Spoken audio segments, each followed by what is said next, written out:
Bonjour, bonsoir. Voilà, le jour 2 du CES. Donc aujourd'hui, comme promis, on est allé voir des stands, des exposants directement à l'Eureka Park notamment. Donc on a pu les voir SkinMed. Voilà, je pense que SkinMed, c'est une de mes pépites favorites, meilleures découvertes du CES 2026. Bonjour Jennifer, Bonjour. on est sur le pavillon France et sur le booth spécifique de Skinman dont tu es la dirigeante. Est-ce que tu peux nous expliquer en quelques mots qu'est-ce que Skinman? Alors, SkinMed, c'est une société qui lutte contre les cancers cutanés et qui aussi met un accent sur la prévention, la détection précoce. Donc en fait, notre plateforme, elle inclut une plateforme de téléexpertise et aussi une IA, dont l'utilisation dépend en fait de l'utilisateur final. On va plus valoriser, on va dire, l'IA quand il s'agit de médecins, etc. Et puis pour tout ce qui est pharmacie, on est plus sur la téléexpertise. Voilà, ils permettent de faire une analyse de la peau, donc avec un dermoscope attaché au smartphone et qui mettent à disposition directement des pharmaciens, donc directement en pharmacie. Vous pouvez prendre, voilà, je crois que c'est quelque chose comme 15-20 euros, prendre des photos avec ce dermoscope-là. On préconise d'abord un auto-examen complet du corps par le patient. Et une fois qu'il a répondu aussi au questionnaire d'évaluation au niveau de risque, au niveau des cancers cutanés, il revient en pharmacie. Et là, le pharmacien va être un opérateur, c'est-à-dire qu'il va faire les photos des lésions que le patient a repérées. Il va remplir un dossier quand même complet pour que le dermatologue ait toutes les informations nécessaires, à savoir la dernière consultation, le phototype, est-ce qu'il y a des traitements en cours, etc. Et à partir de là, on va envoyer à notre pool de dermatologues et qui vont donner une réponse sous 48 à 72 heures. Et voilà, c'est que c'est un vrai problème. Beaucoup de personnes ne sont pas diagnostiquées assez tôt de ces problèmes-là parce que, en effet, prendre un rendez-vous chez le dermatologue, ça prend du temps, c'est compliqué, il y a peu de place. Et donc là, en effet, en quelques minutes, chez son pharmacien, on peut, au cas échéant, avoir une solution. Alors c'est vrai que sur la longévité, voilà, pour vivre plus longtemps, il faut notamment éviter ce qu'on appelle les 4 chevaliers de l'apocalypse, et notamment les cancers. Est-ce que tu peux nous parler des cancers de la peau?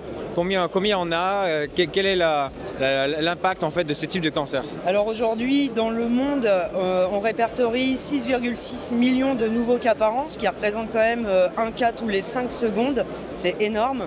Donc sachant qu'en plus, ils ne sont certainement pas tous répertoriés, puisque chaque pays n'a pas forcément les données les concernant.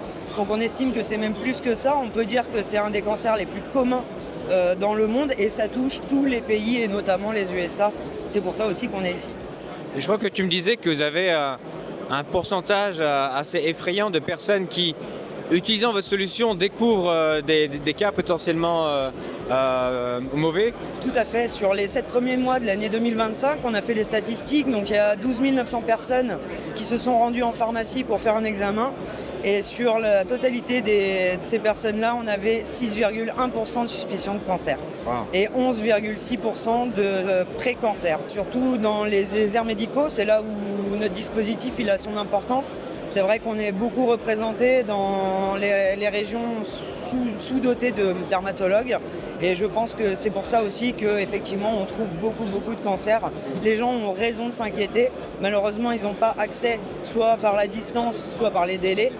Et c'est pour ça qu'effectivement on trouve l'utilité en France de notre dispositif déjà et j'espère que ce sera le cas aussi ailleurs dans le monde. C'est vrai que quand on détecte un cancer plus tôt, on a beaucoup plus de chances de rémission et deux, ça coûte quand même beaucoup moins cher au système social. Donc c'est en plein dans ce qui est pour moi la future de la santé, à savoir la détection au plus tôt et du coup beaucoup plus de précision. Et ça confirme encore une fois cette tendance de la consumérisation de la santé. Qu'est-ce qu'on peut vous souhaiter pour 2026? De l'ouverture à l'étranger, c'est vraiment notre objectif. On lance aussi les Caraïbes parce que notre but c'est aussi pouvoir permettre à notre IA d'évoluer, notamment sur les phototypes de peau 5 et 6 qui sont très peu représentés dans les IA. Donc voilà, on veut se développer vraiment partout dans le monde parce que c'est un sujet de santé publique majeur, les cancers cutanés. Super, on espère que ce CES pourra être l'opportunité pour vous de conquérir le marché américain, de faire ses premiers pas et en tout cas bravo pour votre solution et à très bientôt. À très bientôt et merci beaucoup. Merci. Ensuite, on est allé voir Hope Valley AI, qui, un peu sur une thématique similaire, voilà, permet une meilleure détection cette fois-ci des cancers du sein. Bonjour docteur Akima. Bonjour Arnaud. Alors qu'est-ce que vous faites chez Hope Valley AI? Ce que nous faisons chez Hope Valley AI, donc Hope Valley AI c'est une spin-off du CEA, de l'INRIA et de l'Université Paris-Saclay. Et ce que nous faisons, nous développons l'IA de 4e génération qui est vraiment orientée sur la prédiction des risques des événements rares et leur détection précoce en santé numérique et oncologie. Et donc notre premier use case, c'est le cancer du sein. Et c'est la raison pour laquelle nous sommes là aujourd'hui pour présenter Hope, notre première clinique numérique intelligente pour la santé mammaire, qui est déjà disponible gratuitement en France et en Europe, en français et en anglais, sur les stores. Et nous avons lancé à l'occasion du CES la Hope US pour le marché américain.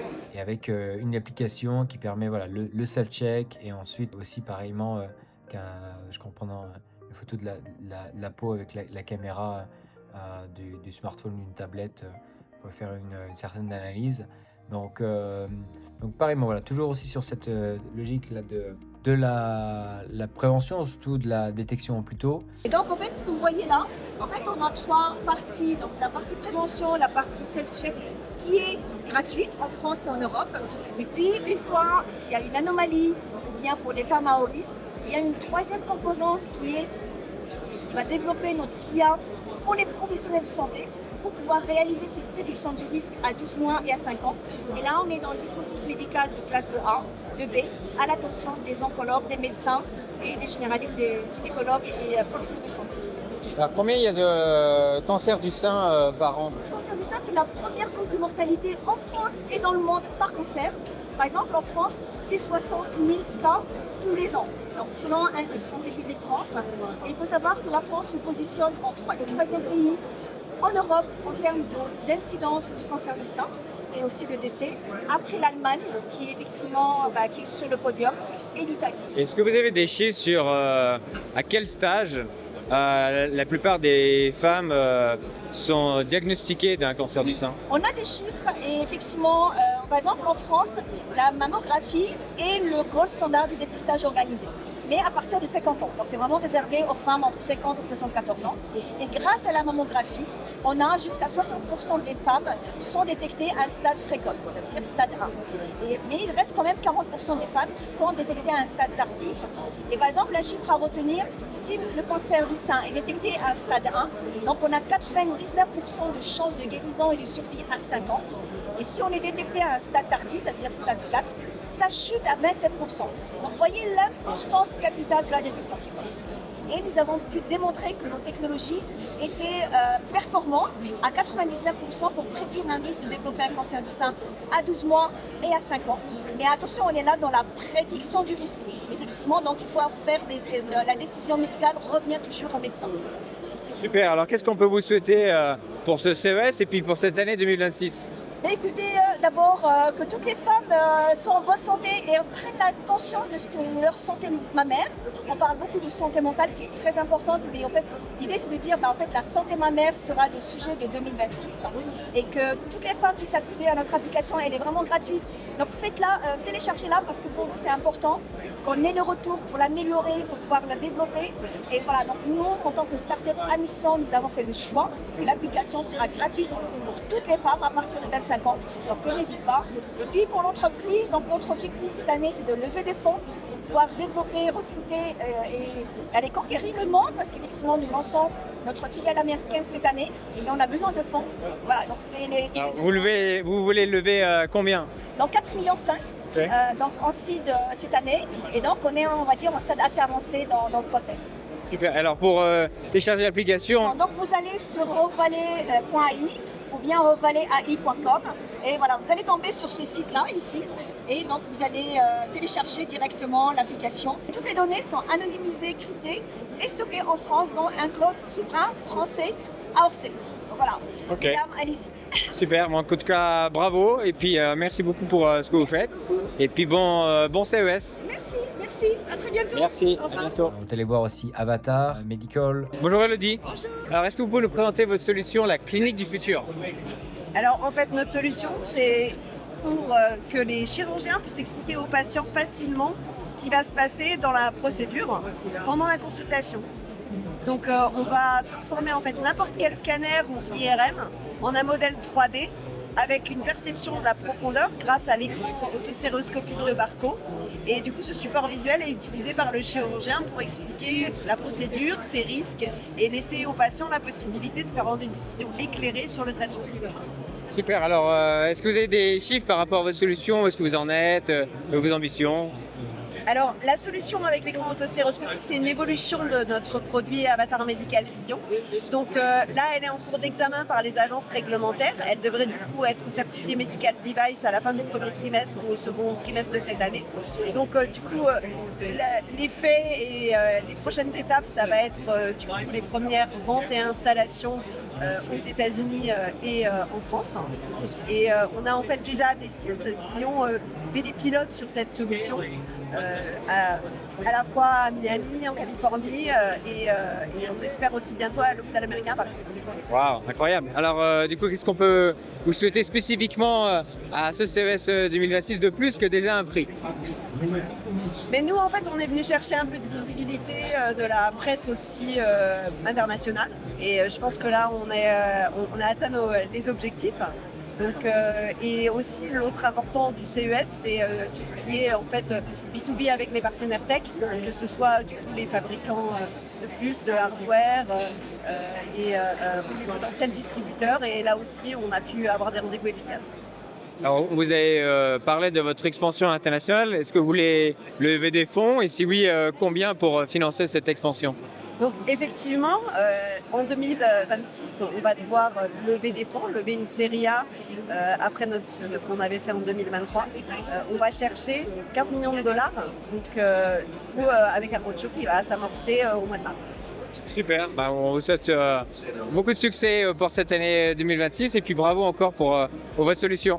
Et bien, merci. On a pu voir aussi interviewer Dassault. What are you doing related to healthcare? Well, so I manage the startup program for Dassault System. It's called 3D Experience Lab, and we take 10 to 12 companies every year that are solving a tough technical challenge around sustainability, or they are working towards a better lives for humans. So healthcare is a big theme for us. We call it life sciences. It's one of the 3 pillars of Dassault System, and we are in the business of virtual universes, and through using our tools, our software, CATIA, Simulia, SolidWorks, and so on, in the healthcare industry, there's so many startups that are actually trying to get better patient outcomes and create devices that are saving lives. That's cool. And so what are your objectives at CES? So, well, we come to CES every year. Personally, this is my 7th year at CES. Every year we bring 3 to 4 startups that are working around some technical challenge. And this time we have a company called Endiatix, which is actually building a pillbot robot that you can basically ingest, and it replaces the typical endoscopy where it has a high definition camera that can help the doctor or you as a patient monitor what's inside your stomach. And then there's another company called 3K Nano. So they are making nanomaterials. They are out of India, and they're using our software called BioVia, which is around molecular modeling, and they are discovering new drugs and nanomaterials. That's cool, yeah. So any specific objective for this year? Well, with both the program, 3D Experience Lab and SolidWorks for Startups program, we get more than 10,000 startup applications every year. And CES being the first big startup event every year, it's great to have a good start and meet a lot of startups and accelerators. Right. Thank you very much. Have a good CES. Thank you. Same to you. Et puis j'ai pu tester la station de longévité de WeThings qui du coup permet de mesurer tout un ensemble de biomarqueurs. Donc voilà, extrêmement intéressant. Je suis allé me balader dans plein d'autres stands, au-delà de ces stands français francophones. Mais ouais, toujours cette logique autour de la longévité. Voilà, c'est vraiment le thème phare autour de la santé cette année, avec plein de dispositifs pour mesurer la longévité parfois de certains organes comme le cœur, c'est ce que propose Things ou d'autres. Mais voilà, c'est intéressant de voir que voilà, c'est vraiment un phénomène massif, que ce soit des startups de Corée, d'Italie, des États-Unis, d'Inde. Il y a des solutions liées à la longévité, donc c'est vraiment un phénomène mondial. Donc, hyper intéressant. Et puis, avec plaisir, encore une fois, pour débriefer plus en détail à Paris, aux 10 ans des grandes tendances de la e-santé. Merci beaucoup.